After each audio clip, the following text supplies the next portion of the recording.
السلام علیکم۔ گلزار پور ایک چھوٹا سا پرسکون گاؤں تھا جہاں زندگی سادگی سے گزرتی تھی۔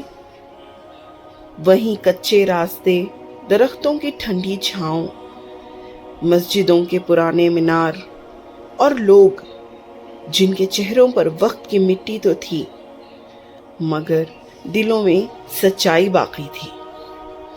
اسی گاؤں کے ایک پرانے مگر صاف ستھرے گھر میں حورین نام لڑکی اپنے والدین کے ساتھ رہتی تھی۔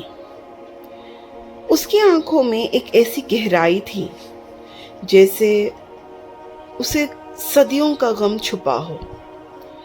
وہ بہت کم بولتی، ہنستی تو جیسے برسوں بعد کوئی تتلی آئی ہو، اور جب مسکراتی تو ایسا لگتا جیسے کوئی خواب بول اٹھا ہو۔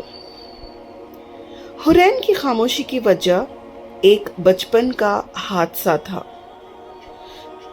اس کے 2 بہن بھائی ایک بار اس کے ساتھ کھیلنے گئے اور ندی میں ڈوب کر دنیا سے چلے گئے۔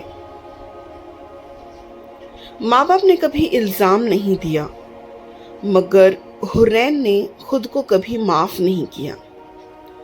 اسے لگتا وہ اگر کچھ لمحے پہلے پلٹ جاتی تو شاید آج اس کے بہن بھائی زندہ ہوتے۔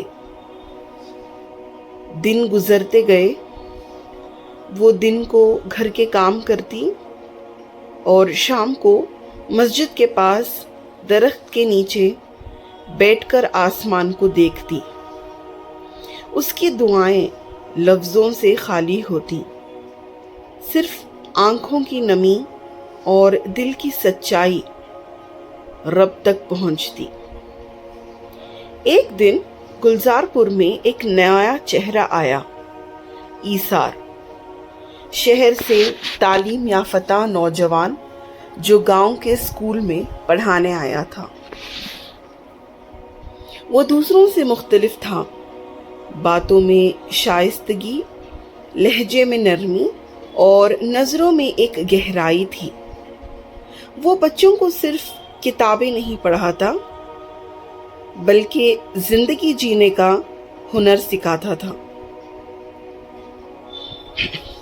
حورین اکثر مسجد کے پاس بیٹھ کر بچوں کو پڑھتے سنتی تھی اور اب وہ ایثار کو سنتے سنتے رکنے لگی۔ اسے اس کی باتوں میں وہ سکون محسوس ہوتا جو برسوں سے گم تھا۔ ایثار کو بھی حورین کی خاموشی عجیب سی لگی۔ اس نے محسوس کیا کہ یہ خاموشی عام نہیں، یہ کوئی انکہی کہانی ہے۔ پھر ایک دن اس نے ایک چھوٹا سا خط لکھا، خاموشی کمزوری نہیں، وہ آواز ہے جو صرف اللہ سنتا ہے۔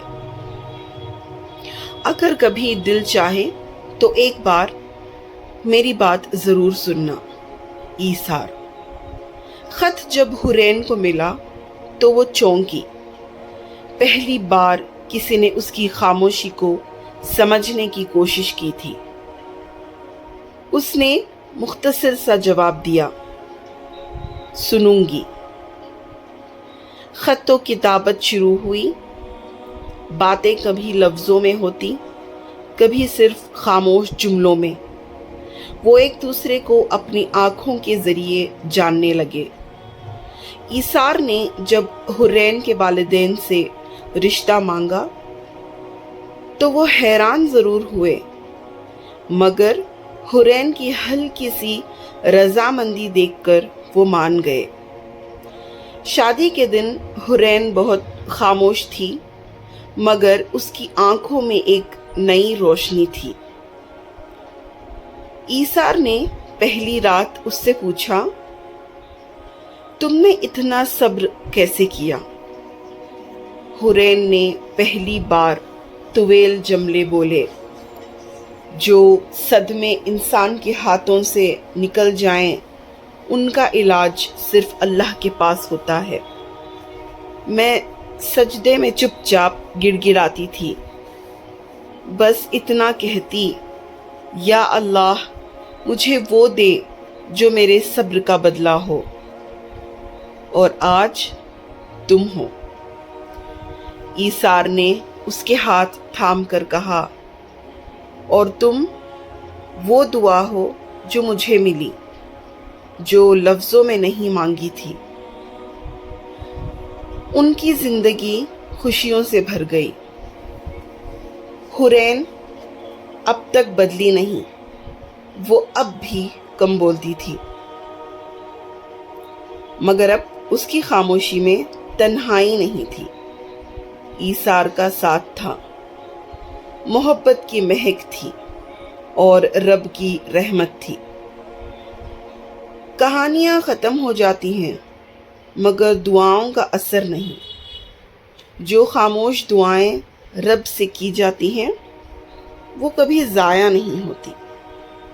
اگر آپ کو یہ کہانی پسند آئی ہو تو لائک، شیئر اور سبسکرائب کرنا نہ بھولیں۔ ہم پھر ملیں گے ایک نئی دل کو چھو لینے والی کہانی کے ساتھ۔